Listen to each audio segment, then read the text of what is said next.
Priority 1 message from Starfleet coming in on secured channel.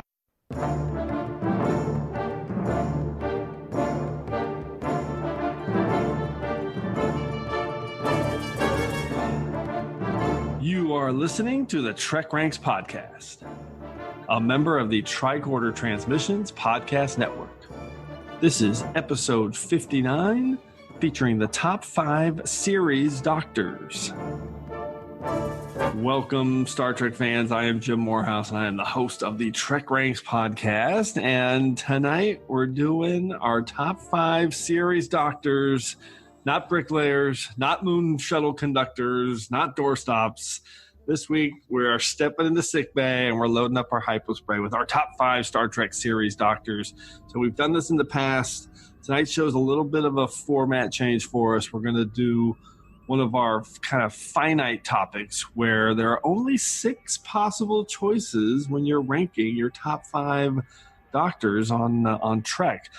So we'll run through exactly how we're going to do that in a minute in our diagnostic cycle. But first, I want to introduce our awesome guests for tonight's show, both our first-time TrekRanks guests. First up, Mr. ATOS himself. It's Chris Burris coming to us from the North Carolina sector. Welcome, Chris. Great to have you on the show, man. Thank you. I appreciate the ATOS reference, too. That's great. I called him Mr. ATOS because he's a librarian, which I love. I worked in a library for about 5 years through high school and college and love that job. So much fun. All right. Our second guest is Dr. Jen House from the UK sector. And we've actually been looking forward to having her on for this topic because she's actually a practicing medical professional. She is an optometrist and eye doctor. And I'm sure she has one of those fancy dangle contraptions that like Crusher and Pulaski wore in like the first couple of seasons of TNG, right? Like oh, yes. Would an eye doctor would wear something like that, right, Jen? Of course, absolutely. All right. Well, it's great to have you on the show. So I want to start, we do this with our first time guests just to get a quick Trek origin story. So Jen, let's start with you. What's your quick Trek backstory? How'd you get into Trek, and have you seen it all? I have seen it all several times through, even the animated series. I've only watched that quite recently, but I've now seen it all through twice. Yeah. But I started watching Trek back in the 90s. Any UK listeners will know. BBC Two on a Wednesday night at 6 o'clock. So TNG was my introduction. That was on all the way through when I was at secondary school. So that's what first got me into Star Trek. I love it. And you've seen it all. So how about you, Chris? What's your, how'd you get into Trek? Well, I remember watching Star Trek with my father when I was just a very young person. This was probably when I was 6 years old. I remember sitting on my father's lap and we watched an episode together. I can't remember the episode, but I remember watching the title sequence for season 2. And when the Enterprise just streaks across the screen, yeah, I was instantly hooked. I was like, what was that? And I just became enamored of the series starting then. And I've been keeping up with the show in all of its iterations. And in fact, I just taught a course. Well, I was a guest lecturer for a professor friend of mine who wanted to just have his students discuss more Star Trek in this course about science fiction and myth. So I talked about the legal system in Star Trek in this particular class, and it was fairly well received.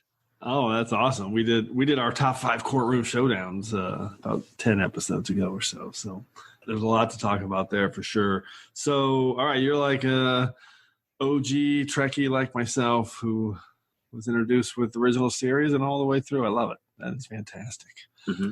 Okay, so let's get into this topic. But first, our quick TrekRanks recalibration. What are you recalibrating? Everything.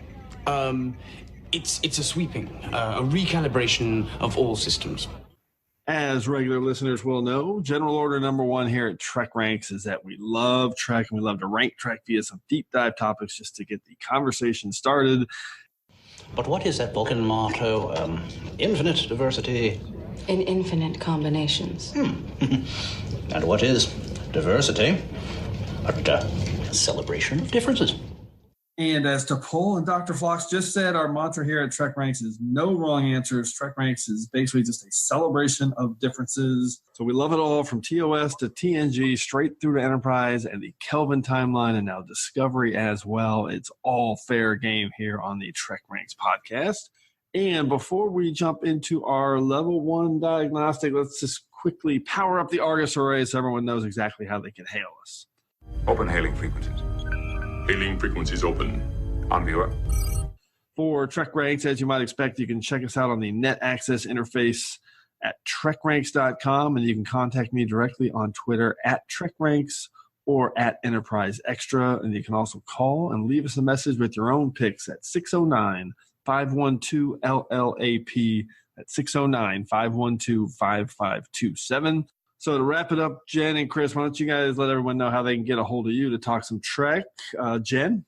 The best place to find me is on Twitter, and I'm at Dr. Jen Throws. That's DrJenThrows. Dr. Jen Throws, love it. And Chris, how about you? I know you're on Twitter too, right? Yes, I'm on Twitter as @BurrisCJ.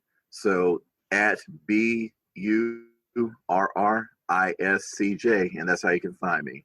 Perfect. All right, let's jump into our level 1 diagnostic to get into today's show. Diagnostic cycle will be complete in 20 seconds. So this week's diagnostic cycle is basically just going to run through exactly how we're going to rank our doctors. And as a starting point, I think they're going to disappoint some people because we have some parameters in place on a finite topics like this one. So we're just going to do only doctors are eligible for selection. And those are the 6 lead series doctors that we know and love so well. From TOS, Dr. Leonard McCoy, played by DeForest Kelley. TNG, Dr. Beverly Crusher, played by Gates McFadden. Deep Space Nine, Dr. Julian Bashir, played by Alexander Siddig. From Voyager, the emergency medical hologram, the Doctor, played by Robert Picardo. Enterprise, Dr. Phlox, played by John Billingsley. And from Discovery, Dr. Hugh Culber, played by Wilson Cruz, who became a series regular here in season 2 of Discovery. So for good measure, if you're so inclined and you want to highlight some Carl Urban from the Kelvin timeline in your Dr. McCoy picks, that's fine. We're good with that. But for the most part, we call it series regulars, which means we're not including Dr. Catherine Pulaski from TNG because she was never a regular. Sorry, we love Diana Muldaur, but always billed as a guest star. And same for like Nurse Chapel and Nurse Agawa, Dr. Solar, Dr. Mabenga. There's a whole list of them. So if you want to complain about this, you can address your angry letters to the Starfleet Medical Board and let us know. So, all right, this is the way we can do this topic and keep it in control. Of course, this is TrekRanks, and if you want to break the rules, we always fully support that as well. Okay, so let's jump into our Prime Directives. I do not concur with your captain's decision. She's following our Prime Directive. Define Prime Directive. So for this week's Prime Directive, this is actually the meat of our show. So this is like the order of things usually. We're going to do all the heavy lifting here in this part of the show. It's our discussion. We're going to go through 6 rounds talking about each doctor, and we're going to highlight each like something that we each like and think about when we think about that doctor, and highlight an episode that maybe features that thing with our 5 words and a hashtag. So we're going to jump into that right now. But before we do that, let's actually just get a quick feel for how you kind of approach this topic, just to even kind of narrow it down and start thinking about it. So Jen, how about you? How did you kind of tackle this when I threw the topic at you? Well, it's the first thing I thought of was what are my favourite episodes with these characters in. But when I actually thought about, I think with some of them, they don't actually do a lot of doctoring in the episodes that they're starring in. So what I was looking for is specific examples of them being a doctor in certain ways. So it might not be a big part of the episode. It might just have been a little part. But the important thing was, are they doing something medical? And that's how I looked at it. Yeah, I think that's brilliant because a perfect example that I thought of, not as a spoiler alert, but one of Crusher's most memorable episodes is Remember Me, but she's not really doing anything medical in that episode. So, so my favourite Crusher episodes are Remember Me and Attached, and there's not a whole lot of medical stuff. Yeah, in either one of those. Yeah, it's a great point. That's another good one. Okay, so how about you, Chris? How did you kind of approach this topic? Like Jen, I was looking at it from, okay, first of all, were they doing medicine in the episode? And then did they have a leading kind of role in the episode? Because every character gets a highlight at some point, but just one that really makes the character stand out amongst the rest. So that was my approach too. Yeah, that's great. I looked for pretty much the similar thing. Look for a moment that I think helps define the character. And for the most part, the episodes are about those specific moments. Some are kind of catch-alls too that I think are good character episodes that define the character across their entire kind of time on Trek. Okay, so let's jump into it. We're going to start with round one. He's Dr. Leonard McCoy, DeForest Kelley. So, Jen, let's start with you. What do you want to highlight about Dr. McCoy? I think with Dr. McCoy, he does tend to pretend to be that grumpy old doctor, but he's just willing to stop and treat anybody, no matter who it is or what it is. He'll give his, be a doctor and help them. My 5 words for this are mad-doctor fixes kidney, #fully functional. And it's the scene in Voyage Home where they're going off to rescue Chekhov from the hospital, but he takes his time to stop and give the little old lady her pill to sort her kidney out. I love it. He just couldn't help himself. He had to help out the little old lady. That is genius. What a great pick.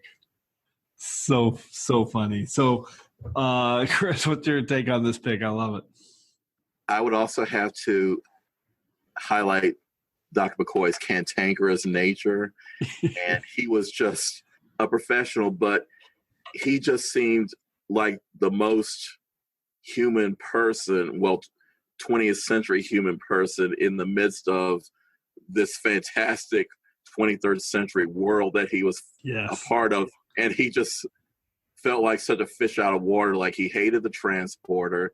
He wasn't too keen about Spock's logic, but he still managed to get the job done. And my 5 words would be the heart of the trio with Kirk and Spock. And the hashtag I would use would be, I'm not a doctor, but, because every time he would say that, I'm sorry, I'm a doctor, but I'm sorry, it's a little bit. Yeah. Even in spite of all of his quirks and foibles personally, he was a doctor and he did his job. So, yeah, that's great. Is there an episode that you highlighted? I would highlight A Private Little War. Oh, yeah. That was an episode where he talked to Kirk about whether or not they should become involved in this conflict by giving Tyree's tribe weapons that would best their opponents. And McCoy was basically debating Kirk on, do they have the right to give those weapons in spite of the Prime Directive? And McCoy felt one way, Kirk felt the other way, but McCoy was able to stand his ground in that debate with Kirk. Yeah, that's a great moment for his defining character. And Jen, I love that you said that you think he was pretending to be grumpy. That's a great way to look at it. For sure, there are times when he was kind of playing the part, right? Yeah, absolutely. The way he approached Spock, he didn't really mean it. So I love that. Okay, I'll go to my 5 words and a hashtag, and I'm a doctor, not a coal miner, hashtag the ultimate sacrifice.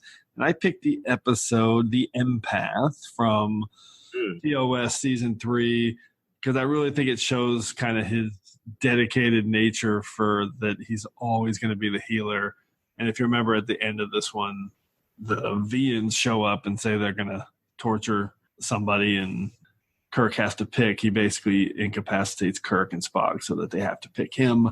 So he would be the one that basically has given up his own life. And even at the end, when Jem's trying to save him, he's like, no, I can't. I won't let you lose your life to save mine. And that defines him. He's always about the medical and the practice. And he's just, like you said, Chris, an amazing part of the triumvirate of Kirk, Spock, and McCoy. So, Jen, any thoughts on the empath? This was actually one that made my list. There's a couple that I thought about using. This was one of them, but definitely a good example of McCoy there. Yeah, I also had Friday's Child and Journey to Babel and For the World is Hollow as kind of on the edge of my list. So let's go to round 2 and talk about the great Dr. Beverly Crusher, played by Gates McFadden. And Jen, let's start with you. What's your pick? Well, I think the sort of defining feature for Crusher is just how brave and badass she is. My 5 words are kidnap to treat dimensional jumps, hashtag if you'd give reasonable orders, and it's season 3, episode 12, The High Ground. Fantastic. We have a duplicate because that's my pick as well. So I'll give you my 5 words on hashtag. Should have been front and center, hashtag the dancing doctor. I love her in the high ground. So Jen, talk about why you picked the high ground. Oh, she just gets on with her job over the objections of everybody else, not worried about her own safety. She's there to give medical care, and that's what she does. And I love the argument discussion she has with Picard when he gets kidnapped about him giving orders and her saying, well, if you'd give reasonable orders. She's so great in that. I'll always, one of my favorite moments for her was the beginning of that when Data and Worf are on the ground with her during the terrorist attack, and they're like, "We're getting out of here." And Picard and Riker are on the bridge, like, "We're beaming everybody up," and she's like, "Nope, I am not leaving until the local medical people get here." And Riker just looks at Picard like, "I don't want to be in the transporter room when you beam her up." I love that moment. Okay, Chris, what's your take on that pick and Beverly Crusher? Beverly Crusher was a medical professional through and through, even from that bizarre eyepiece that she wore in that first season episode. She just had the temperament and challenge to maintain a medical operation on a vessel the size of the Enterprise D. And so my 5 words would be no matter the personal cost, which was what Tasha Yar said to her in her last episode about who Beverly was to her.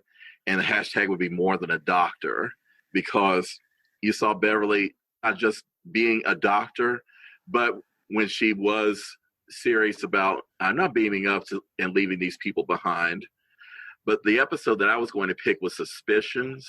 Yeah. Because in that episode, she was basically an investigator trying to figure out what happened to the mystery behind what happened to this Ferengi scientist who had died under mysterious circumstances. And she almost lost her job because of it, but she was able to get it back by the end of the episode. And she got to fire a phaser, which I loved. That was a great moment. She didn't just fire a phaser. She fired a phaser clean through that guy. That's true. Jen, what's your take on Suspicions as a pick? Again, that's another episode I love, and she's just, again, so just badass in it. I nearly put that on my list, but excluded it because it was more forensics it was a forensic drama rather than the medical Instead drama. of medical, yeah. So yeah, I love that. I almost picked ethics because I love the way she just is unwavering in terms of how she approaches the problem solving on the medical side in that episode. That was another one on my list. I had quite a long list for Crusher, actually. Yeah, she is a great character. I love her. Okay, let's pop into round 3, and we've got Dr. Julian Bashir, played by Alexander Siddig on Deep Space Nine. Love him. Jen, what's your take on Dr. Bashir? Oh, again, another doctor that I wouldn't mind being treated by. Comes in a little bit annoying to start off with. Fair to say. As he grows, he really develops into a really caring and compassionate doctor. My 5 words are masterclass in managing manipulative patients. Not a smoke sanctimonious doctor. And it's season 2, episode 22, The Wire. Oh, that's a great one. I didn't think of that. Yeah, because people think of it more as a Garrick episode, but it's a really good example of the doctor doing everything he can to help a patient that's very ill, not always terribly cooperative, and the way he manages them and goes to the lengths to try and sort out Garrick's problems is really quite impressive. Right. No, it's a great thought because, I mean, he literally goes all the way to Cardassia to try to get the answers, or wherever an Auvergne was. But that's a great pick. I did not think of that one, and he's also pretty clever medically in terms of how he's addressing it. I love it. Chris, how about you? What's your pick for Dr. Bashir? Okay, well, for Dr. Bashir, same thing that Jim was saying. He was an annoying kind of character at first, but he did evolve over time into a much more stable kind of respected asset to the entire station. And the 5 words I would choose would be grew into his role eventually, because the very first episode, Emissary, he was annoying, but when the station was attacked by the Cardassians, he did force Odo to do something outside of his comfort zone and hold his hand to keep his patient from bleeding out and save that person's life. But the episode that I would pick would be, and the hashtag would be Augment Made Good, because one of the truly surprising aspects of Bashir's character was that he had been genetically enhanced by his parents. And it was like, wow. Yeah. But that just filled in some parts of his story, but it didn't take over his entire character, which it could have done unexpectedly and in less capable hands. So kudos to the creators for that. But the episode that I would pick would be The Quickening. Yep. And that just showed his caring, his compassion, and his determination as a doctor to try and save the people on this planet from the Dominion engineered disease. Yeah, that's a defining episode for him for sure. And it's funny, your 5 words on hashtag is pretty similar to mine. I kind of flipped it, and I'll just give mine now. I had 5 words: genetically engineered twist is underrated. Hashtag from liability to MVP, because we all are on the same wavelength here. It's amazing how kind of not great. I don't know what the right word is. Lame. Or just awkward, I think is the word. The first maybe season and a half, 2 seasons, just was a character that was not working. If we're all being honest, it just was strange. But man, by the end of season 7, amazing arc, amazing character. I love Dr. Bashir. He's one of my faves. And I think the genetically engineered twist is part of that, but there's so many other great episodes too, like the Armageddon game when he starts bonding with O'Brien, and you mentioned The Quickening and Nor the Battle to the Strong. So the episode I picked, another one that was before the genetically engineered twist, was Hippocratic Oath. And I love that episode where it's him and O'Brien, and basically he's saying, I am going to help this Jem'Hadar soldier because there's a chance here to affect real change with the Jem'Hadar. And O'Brien's just like, what are you talking about?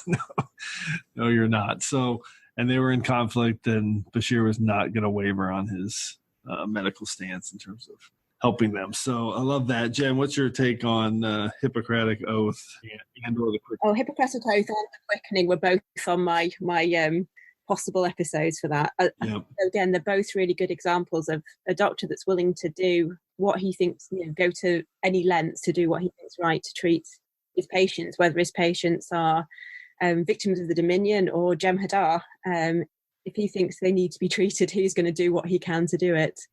Chris, any thoughts on Hippocratic Oath? Basically, just what you had said. It was just a great episode. Yeah, with Bashir making those choices. It was another highlight for his character. Yeah, big step on his development. Yeah. Okay.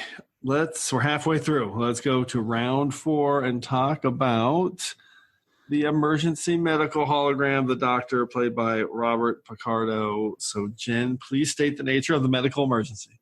I love the EMH. Again, not always the best bedside manner, but it does grow as time goes on. But one of his ability, his snark is quite a defining characteristic, and the ability to deal with the weird and wonderful in the Delta Quadrant. So my 5 words are treating mutants, managing missing tongues, #Wake Up Lieutenant, and it's Season 2, Episode 15, Threshold. Oh, how interesting. That is so good. Explain this pick. I love it. So I think it demonstrates a good range of the Doctor's abilities, actually. Start off with a nice bit of spark when Tom has to react to Neelix's coffee, where he says it's a miracle he's still alive. And then the classic line, which one of my favourite Doctor lines, when Janeway asks the Doctor to wake up Paris. Most people would reach for the hypo spray, but not the EMH. He just shouts, "Wake up, Lieutenant." But he also shows quite a lot of caring towards Kes when they're having to deal with the fact that Tom's died. The compassion he shows there, I think, is quite impressive. And then somehow he manages to get Janeway and Tom back from being lizards to humans again, which, it takes skill. That took some skill. I believe the answer lies in forcing his DNA to revert to its original coding. Once that occurs, his body should return to its former state. How do we do that? We destroy all of the new DNA in his body. His cells will have to use the original coding as a blueprint. But the only way to destroy the mutant DNA is with highly focused antiproton radiation. Antiprotons? The only place on this ship which generates antiprotons is the warp core. Exactly. I'd like to place Mr. Paris in an isotropic restraint, and then infuse it with controlled antiproton bursts. A tricky venture, but I see no other alternative. We'll have to take the warp core offline, then I'll need about 3 hours to set up an interface. In 3 hours, there won't be anything left of Mr. Paris to save. We have to make the attempt within an hour, at the most. Get moving. That's an amazing pick. I had not considered that one or thought about it, but as soon as you said it, I was like, yeah, he's just kind of central in that whole episode, for sure. I think it's an underrated episode. And especially in the way that it is an underrated episode in that the first, first half of the episode is really kind of an intriguing, interesting story. It goes into a unique territory, and depending on how you look at it, either off the rails or kind of into some kind of psychedelic area that maybe you love. So that's fantastic. How about you, Chris? What was your pick? Okay. The overall word that would sum up the EMH for me would be humanity ? And that just speaks to how Robert Picardo played the Doctor, as he may have been just a hologram, but was he really a hologram at times? And so the 5 words I picked were more than light and force fields. Force fields is kind of a cheat. I guess you could look at it as 1 word or 2 words. Allowed. Okay. And the hashtag would be what is human. And the episode that I would point to would be latent image. Interesting. Okay. That's the episode where the Doctor was on an away mission with Harry Kim and another Voyager officer. The shuttle was attacked, and the Doctor was faced with the choice of either saving one or the other of his patients, and he chose to save Harry Kim, and the other patient died. And that had been hidden from the Doctor after the incident, but then as he tried to reconstruct his memories, all that information came back, forcing him into basically an existential crisis. And it was very powerful to see the Doctor reacting like a human being, even though he was, as he described, the sum of all Federation medical knowledge and his experiences with the crew up to that point. But that just seeing him reacting in a place where he just could not find himself, and what the crew had to do to help him become comfortable, or at least become, comfortable, I guess is the word for this, but being able to live with his choice and exist, rather, since he's not a living entity, but being able to find that comfort in that choice, it was just a very powerful moment, especially at the end with Janeway sitting, the crew taking turns sitting with the doctor, and Janeway just being a sounding board for him at the end. It was just a very great moment. I'm glad you mentioned the end because I really love the way they resolved this episode and decided to do that. And I love this pick because it's also my pick. So my 5 words in a hashtag: I'm a doctor, not a voyeur. Hashtag EMH Mark 1. And yeah, I chose Latent Image, and I chose it. So I love the doctor. He's super smart, intelligent, fun character. Really the clever way that they brought him in.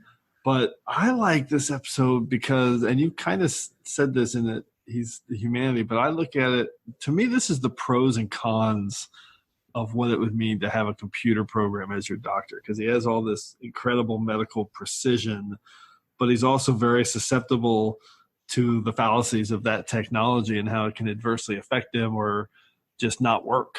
So we'll talk about this when we do our rankings at the end, but it's kind of a all or nothing. It could be a situation where it's all or nothing with the doctor. But I love that this episode really clearly lays that out as a potential problem that they're trying to work on.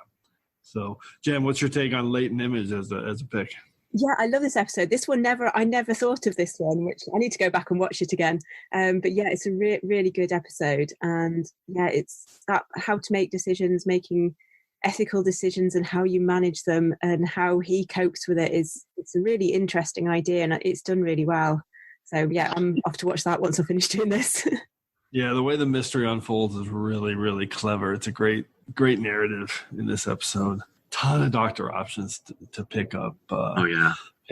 To pick from. So, okay, let's move on to round 5. He is our favorite denobulin, Dr. Phlox, played by John Billingsley. So, Jen, how about you? What's your pick for Phlox? Well, see, the main thing about Phlox is just his sheer enthusiasm. He's just enthusiastic about everything. Mm-hmm. The one I've gone for is just a small scene in an episode. My 5 words are: positive mental attitude improves healing. Hashtag so do bloodworms. So good. And the episode I have gone for is a scene from season 2, episode 4, Dead Stop. And it's from the scene right at the beginning of that when he's treating Reed's injury that he sustained by the Romulan mine the episode before. When Reed's complaining about how much it hurts. And Phlox explains that it is unethical to harm a patient, but he can inflict as much pain as he likes. And then offers him more bloodworms, which he's not too keen on for some reason. But I think it's a good example of his enthusiasm and his somewhat alternative techniques. Yeah, his enthusiasm was a great word. I didn't have that written down. I had his optimism and his cheer, but I love that framing. He's so great. He's such an underrated character. And that's an awesome pick. I know exactly the scene you're talking about, and he's just loving his job in that scene. It's invigorating. Chris, how about you? What's your pick for Phlox? Okay, my word for Phlox would be curiosity. Like you said, Jen, he just has this curiosity about everything around him, especially food and just finding out. It's just a moment, just a throwaway moment, even though this was in Archer's mind in the episode, when A Night in Sick Bay, that's it, where Archer was staying the night in sick bay, he started hallucinating about a romance with T'Pol and all these queries from Phlox, which were all in his mind, just saying, "Tell me, Captain, when was the last time you had a relationship?" Right. It was just hilarious. But the 5 words I would choose would be the mad scientist with compassion because of all of his creatures and such, but they were part of his character and his medical work, and the hashtag alien humanity. And the episode I would pick would be Dear Doctor, where it was a framing device. He was writing a letter to one of his colleagues about a recent encounter with a planet where 2 sentient species had evolved, and one was eventually over time going to overtake the other one as being the dominant species on the planet. Yep. And he had the choice of whether or not to treat that species or to let them die out. And he presented that to Archer, and Archer made the decision to go ahead and treat him. But at the end, he was saying that he wasn't sure if he was even going to give him that choice, but he was glad that he made the right one. And that was kind of a aha kind of moment, because even though Archer did concur with this decision, what would have happened if he didn't? Yeah, I mean, that Dear Doctor is the quintessential Phlox episode for sure. I love the way he is the champion for the mech in that situation, and that dilemma is amazing when he's like, he wasn't even sure he was going to give him the option. Mm-hmm. But it's just a clever episode. I love the framing of it with him writing a letter and kind of explaining his experiences on this human ship to his colleague, and the way he goes about his job with the curiosity is another great word. Enthusiasm and curiosity. Those are perfect descriptions of Phlox. Jen, any take on Dear Doctor before I get to my pick? Again, this one nearly made my list. It was one of my sort of systems. Again, I had quite a few for Phlox. Yeah. But yeah, it does. It demonstrates his passion and enthusiasm and curiosity and all those kind of words. And it's an excellent episode and a really interesting dilemma he's got to deal with there. And it also highlights his expertise because he figures this out. Yeah. And he has an option. It's a great episode. One of my favorites for Enterprise. So I considered this one as well. Also considered The Breach and Cold Station 12 and Affliction, Divergence. But I went, I'll give my 5 words in a hashtag, Pyrithian bats to osmotic eels, hashtag optimism, Captain. And I love Phlox. So I picked Similitude because this episode just breaks my heart. And for me, as much as this is a Trip episode, it's a Phlox episode. Watching the way, again, his expertise for the job, that he has this as an option, that he feels he can pull this off, building a clone type character to basically harvest an organ and save Trip. But how he raises young Sim is amazing. And I'm telling you, it's one of the all-time just sad cry moments is when Sim knows he's coming in and has to be basically euthanized. And he says, "You were a hell of a father." And Phlox says, "You were a hell of a son." That's just an amazing moment across those 2 weeks that he helped raise Sim. I love Phlox. I love his passion and his optimism, enthusiasm, and curiosity. Great character. So any take, Jen, on Similitude? I know I didn't think of this episode at all for Phlox, but now you say it, yeah, the way that he raised and looks after him, and again does everything he can to heal his patient. Yeah. Yeah, I'm going to cry now because it's such a heartbreak. I get emotional always thinking about it too. How about you, Chris? Any final thoughts on Phlox? Well, just what you said about Similitude. You would think it was a Trip episode, but it was as much a Phlox episode as it was a Trip episode, and how Phlox started to regard the clone as just a clone from one of his creatures. But then by the end of the clone's life, he had become attached, and just knowing what he had to do with the clone in order to save Trip, and just having the clone call him father. Oh yeah, I was wrecked by the end of that episode. It was right. It was tough, but those are the tough choices. Yeah. I'm sorry I doubted you, Doc. No need to apologize. Yes, there is. You see, I don't just remember Trip's childhood. I remember mine. You made a damn good father. You were a damn good son. You said to me once that commanding a starship was what you were meant to do. I guess this is what I was meant to do. Good luck, Captain. It's an all-time great episode of Trek. I think it's number 3 for Enterprise on TrekRanks. Okay, let's go to our final round and our newest Doctor, who, like I said before, became a series regular just in season 2 of Discovery, and great addition to Trek. It's Dr. Hugh Culber, played by Wilson Cruz. So, Jen, let's hear your pick for the newest Doctor on the block. Well, Culber, I have to say, I love his bedside manner, and he's so protective of his patients. The 5 words I've chosen: the frontal lobe is overrated. #feelings. And it's season 1, episode 4, The Butcher's Knife Cares Not for the Lamb's Cry. And it's the scene where he's fixing up Stamets. Lorca is standing over, trying to get him back to work and sort the jumps out. And Culber's sort of standing up to Lorca a bit and just making sure that Stamets is all right before he sends him back to work. And it's just such a lovely little scene. It's not a long one, but I think it's a really good example of him being a sort of effective doctor and looking after his patient.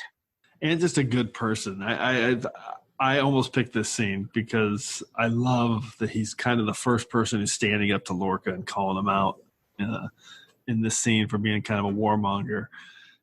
It's really, for me, it's it's actually a perfect pick because it's very definitive of who Hugh Culber is in that moment when he's fixing up his patient, who's also someone that he obviously loves, and also trying to kind of fight for the better good against Lorca, knowing that that's just bad news. It's an awesome pick.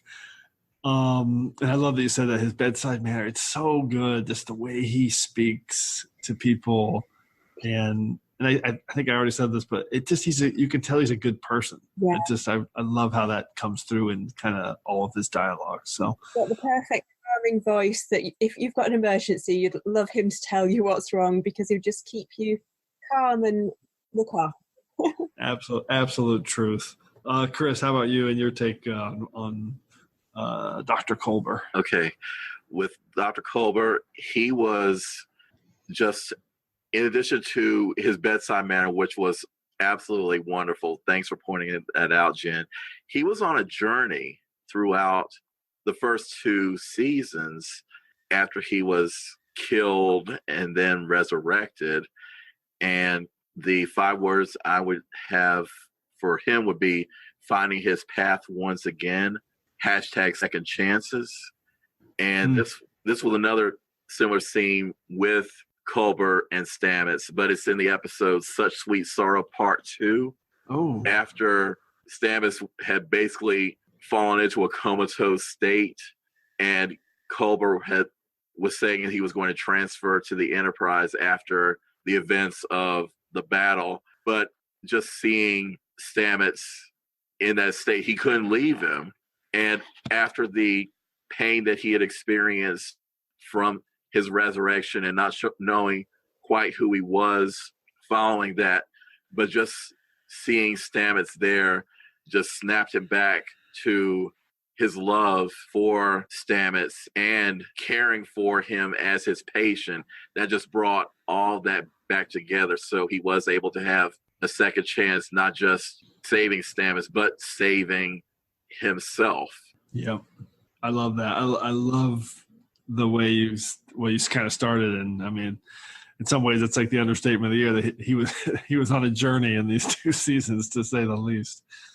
But I considered that, I love that final scene, that final moment that kind of gives us a little bit of closure, with obviously not closure as in the end, but closure from what we've seen, and knowing there's a lot more to come between Stamets and Culber in their jump to the 32nd century. It's crazy. I'm really looking forward to seeing that. Any thoughts on that pick, Jen? Again, that's an excellent pick. That was my kind of second choice pick, to be honest. It was quite tough to choose between the 2. So yeah, excellent choice there. All right, so my 5 words and a hashtag for Culber: one half of historic couple, #open your eyes. And I'll start by saying the open your eyes moment is one of my favorite from season 1 of Discovery. I think it's classic, quintessential Star Trek to have this kind of metaphysical experience, and having a character like that help guide the crew out of the mirror universe and back home. And I just thought it was incredibly well filmed and emotionally done. That was from the episode What's Past is Prologue, but was not my pick. I chose a scene that's actually kind of similar to the one you chose, Jake. It's a bit of a short scene, but it's Culber standing up for the right thing. Again, just being a good person. And it's from Choose Your Pain, because he's the first person, along with Burnham, that really stands up for Ripper, the tardigrade. And I'll tell you, I'm a huge animal rescue person. I love animals. And, man, I had trouble watching those Butcher's Knife and Choose Your Pain because of what was happening with the tardigrade. And the ending and the payoff was great. But I just love Culber because he's basically Saru's saying, hey, I don't care if the tardigrade's sick. We need to get out of here. So rehydrate him and get him back up and running. And Culber's like, no, I'm not doing that. There's no way I'm doing that because it's going to put the creature in danger. And then it's a great turning point moment for Stamets, because Stamets realizes, yeah, he's right. So I'm going to be the one that takes this on and becomes the person guiding through the mycelial network. I love it. And it also ends with the moment with Culber and Stamets standing in front of the mirror, brushing their teeth, and that creepy mirror preview scene. So, Jen, any take on that one? Oh yeah, and there's another scene that I didn't think of, but yeah, it's a really good example of Culber just being a really good person. I think that's the defining him really, and it's an excellent scene. I love what he represents for the series. Okay, Chris, any final thoughts on Culber before we move on? Yeah, just to echo that scene, it's a moment where Culber really embraces the section of the Hippocratic of do no harm, and how the tardigrade, it is a life form, and he being able to have him be the voice calling that into question was just a very good moment, and it speaks to his goodness as a person as well as a professional. Well said. Okay, well, that's our that was the fun part. That's the awesome, fun breakdown of 6 classic Trek characters. Now comes the tough part on Trek Ranks. We're going to jump into the order of things, and we're going to rank our top 5 and figure out who our number 1 series doctors are. I am a Jem'Hadar. He is a Vorta. It is the order of things. Again, the order of things this week is just going to be our quick unveiling of our picks. So, Jen and Chris, it's time for us to get tested. We can't put it off any longer. We're going to rank from 5 to 1 our top series doctors. And just a reminder, just because you're number 6 or 5 or you're omitted at number 6, or it doesn't mean we don't love them. We love them all. These are 6 amazing characters. So, all right, Jen, you're up first. What's your 5 to 1 on the doctors? Right. So this was so hard to do. 1 and 2. So hard. 1 and 2 were quite easy. 3 to 5 kept changing, and they've been changing up until literally 2 seconds ago. So, my number 5 is the emergency medical hologram from Voyager. Number 4, Dr. Phlox. So enthusiastic, but I think I'd be a little bit wary of some of his treatments. I'm not too keen on bloodworms. That is understandable. Number 3, for his lovely, wonderful, calming bedside manner, Dr. Culber. Great. Number 2, probably one of the most intelligent doctors out there, Dr. Bashir. Yep. Number 1, I think if anybody has followed me on Twitter, they could probably guess this one. My number 1 is Dr. Crusher. I love that list. So you've got Crusher at number 1, and that makes sense. Obviously, I've seen you on Twitter, and yeah. So I mean, that's an awesome list. You can't argue. I love you have Bashir at number 2 as well. So. Okay, Jen, I hope you don't hate me. I know how hard that was, but I'm glad you made it through. All right, Chris, let's hear your top 5 on the doctors. Okay, well, this was a difficult list to order. So I had the same troubles that Jen did. I'm guessing that you did too. So, yeah. Okay. Number 5, the EMH from Voyager. Yep, that makes sense. Okay. Number 4, don't hate me, Jen, but that's where I put Dr. Crusher. Ooh. Number 3, Dr. Phlox. Dr. Phlox at number 3. Got it. Yep. Number 2, Dr. Bashir. Well, you guys agreed on that, so that's good. Okay. And number 1 for me is Dr. McCoy. All right. Any particular reason for McCoy at number 1? I love it. Because in some ways, McCoy set the standard for what a doctor in a leading role on a Star Trek series should be. The professional, but at the same time with a little distinctiveness to their own character. Yep, that makes sense. Okay, well, let's, there's some trends emerging. This is great. So here is my list. I will say my number 5 is also the EMH. So all three of us chose the EMH at number 5. I just, I don't always feel like I can trust him. And at the end, he got a little petulant there. It's like, I want to be a command hologram. Okay. Can you help us out in sickbay? All right, and my number 4, and this is going along with Chris, is Dr. Beverly Crusher, who I love dearly. But the main reason for me that she's number 4, I wish that she was, if this show was made today, she'd be the headliner. She'd be the top billing, and she should have been used so much more than she was because she's a great character. All right, my number 3 is the OG Dr. McCoy. And I love him for what he's represented for Trek for 50 plus years. And my number 2 is Dr. Phlox. And I kind of agree that we all love his enthusiasm, but the alienness of it sometimes seems a little experimental as well. So, but he's still my number 2. And my number 1, and the only reason I didn't choose Culber is just because I'm usually all about quantity, and it hasn't been quite enough yet. So my number 1 is Dr. Julian Bashir, who I just think grew to become one of the most interesting characters in Trek after a very awkward and kind of clumsy start for the character. Oh, this will be perfect. Real frontier medicine. Frontier medicine? Major, I had my choice of any job in the fleet.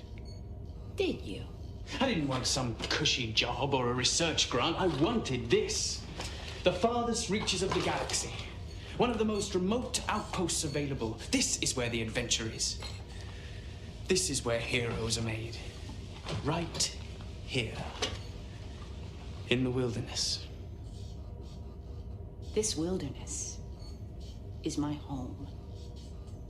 Well, Cardassians left behind a lot of injured people. Doctor, you can make yourself useful by bringing your Federation medicine to the natives. Oh, you'll find them a friendly, simple folk. So if we're looking at some of the trends, we all had the EMH at 5. Chris and I both had Dr. Culber off our list, and Jen had Dr. McCoy off her list. And Bashir seems to be kind of the high. You guys both had him at number 2, and I had him at number 1 as well. So he finished pretty high. That's not easy. Not fun at all to have to break that down. But we did it. We made it through. Any any final thoughts on the list or anybody else's list there, Jen? I think it's great that Bashir came so high up on everybody's because, to be honest, he had a very rocky start, but grew to be one of the best doctors, I think, personally. Like a bit more, but I think she was a bit hard done by on some of the writing. I think that she could have done a lot more. And it was hard to leave McCoy off my list. It's exactly right. I mean, when you watch an episode like The High Ground, you just think there's so much there for her to be this groundbreaking character. So, all right, Chris, any final thoughts on all the picks? Well, it was interesting that we all had the EMH as our number 5 and Bashir ranked so highly. it was just a very hard decision to make. Like, I hated leaving Dr. Culber off of my list, but I had the same thing. He just, right now, he's only been in 2 seasons, and there's just so much more to go with him. So I was kind of reluctant to leave him off, but I had to make a pick there. So doesn't mean we don't love them all. Absolutely. And I appreciate the conversation we had on Culber, because it helped kind of reinforce in my head why he's such an interesting character, because he's such a calming and such a good person beyond the medical side of things. So I love it. But I want to add one quick thing about Dr. Crusher and the fact that she was commanding the Enterprise in Descent, a couple of episodes. That was just a great moment, especially where she had the leading log entry for In Thy Image. Was it? No. Thine Own Self. That's it. Oh, yes. Yeah. Where Troy decided to become a command officer. But having Dr. Crusher on the bridge at the beginning of the episode, that was just such a great moment. And I just wish they had done more with her in that regard. Yep, definitely on the same page there. I love it. And in Descent, she was amazing as well. So, okay, fantastic conversation. I love it. So we'll skip our regeneration cycle because there's no real stats or anything to recap. So we're going to jump straight into our temporal causality loop. The Enterprise has been caught up in a temporal causality loop, and I suspect that something similar may have happened to you. For this week's temporal causality loop, we're going to go back to episode 54, which was our 5-episode marathon for a rainy day. And I'm just going to highlight one list that I got that I absolutely love. We got a ton of them. Everyone was bunkering down for their Trek marathons, but we got one that had an introductory 5 words and a hashtag for the whole list, and I loved it. It's from Brooke Horton, who is at A Whale in the Moon on Twitter. And I love this list. Her 5 words and a hashtag were getting the band back together, hashtag Dahar Masters each. And her 5 picks were TOS Errand of Mercy, from TOS The Trouble with Dribbles, from TOS Day of the Dove, from Deep Space Nine Blood Oath, and from Deep Space Nine The Sword of Kahless. So basically, she just put together a big old Kor, Kang, and Koloth marathon, and I can't think of anything better than that for a rainy day. So that was an awesome list and an awesome hashtag, the Dahar Masters each. Okay, so that's more than enough to get us out of this week's temporal causality loop. So as always, I want to thank everyone again for all the great responses that you send to us here at TrekRanks. Please keep your list coming to me at TrekRanks on Twitter so I can retweet them. But we also want to hear from you. So please put together your own list of top 5 series doctors or top 5 series engineers, which is the other one that we've done on this, or any list from our past shows. You can send us anything. Call us at the tricorder transmissions at 609-512-5527. That's 609-512-LLAP. So hopefully we'll hear from you so you can be featured on the next episode of TrekRanks. And on the next episode of TrekRanks, we are bringing back our Scenes in Trek series, which is my favorite that we do here on TrekRanks. So in the past, we've done scenes in a turbo lift, scenes on a shuttlecraft, scenes in a Jeffries tube. This week or next week, we are doing our top 5 scenes on location. So scenes that were filmed outside of the regular sets and were filmed on location. So it's going to be awesome. Can't wait to do it. So Jen and Chris, Jen, how about you? What would kind of jump out at you as a scene on location if you had to put your list together right now? The first thing that springs to mind is the Sherwood Forest in Cupid. Oh, yeah. Okay. That's a good. I wonder where they filmed that. Apparently, it's in Pasadena somewhere. Yeah, I wonder if that's at the Disney Ranch or if that's Bronson Canyon. That's a good one. I love it. That's go and visit it as well in a few weeks' time. Oh, that's right. Oh, that's fantastic. That's right. You're going to be at STLV. That's exciting. We'll get to. We are going to LA before, and we're doing a tour of various locations. So I shall find out where it is. That is exciting. I love it. It's so cool. All right. How about you, Chris? Any scene on location jumping out at you?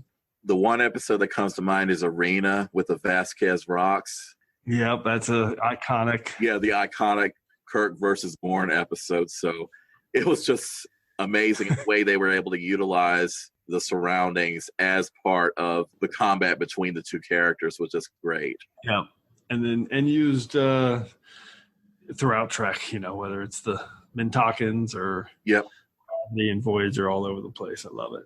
Or Tyree with Cisco in Deep Space Nine. Awesome. That's going to be a great topic. So, all right. Well, just a huge thanks to Jen House and Chris Burris for coming on the show. Appreciate you guys taking the time, doing all the homework, because this was a fun topic. Any final Trek thoughts before we get going? No, just thank you very much for having us on. And to be honest, I'll watch any of the Doctor episodes anytime. So it's been great homework. I've loved it. That's fantastic. All right, Chris, how about you, man? Glad to have you on. Yes, thanks for the opportunity to be here. And it was just a great way to look at another side of Star Trek, just focusing on some of those commonalities, like all series have a doctor, but what makes each doctor so unique. So thanks for the opportunity to talk about that. Yeah, it was a great way to summarize it. Super fun. All right, finally, I just want to thank everyone again for engaging with us here on episode 59 of the TrekRanks podcast. As always, I want to close by saying I'm looking forward to standing with you again here in this place where I belong. Transporter room 3, log on to the away team, prepare to beam them back. Yes, Captain. Sir, I've recommended such a course, but there are several wounded, and Dr. Crusher is insisting on attending to them. I understand. Picard to Dr. Crusher. Go ahead. Doctor, Commander Data has informed me of your situation. I already know what you're going to say. Doctor, will you at least The allow me to... longer we argue, the longer it's going to take me to say. Doctor, you are endangering yourself and the away team. Captain, I'm trying to put life back into a wounded body with sleight of hand. I'm not going anywhere. Data and Worf don't have to stay. Crusher out. Transporter room, do you have a lock on the away team? Aye, sir. Shall I transport them? I don't want to be in the transporter room, Degreater. Commander Data, hold your position until the Rutian medics arrive. Aye, sir.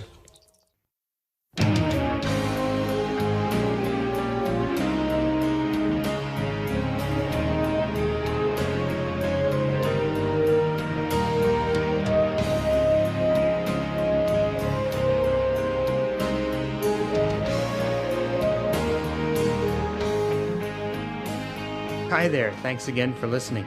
If you're cruising the galaxy looking for even more Trek talk, why not visit our good friends Bill and Dan over at TrekGeeks.com? They've got a great podcast that covers a wide range of Star Trek topics, so you're sure to find something you'll love. And if you're in the mood for some awesome tunes, then you really need to head over to 5yearmission.net. The guys are writing a song for every episode of the original series, and each one is absolutely brilliant. So that's TrekGeeks.com and 5yearmission.net. Check them out today.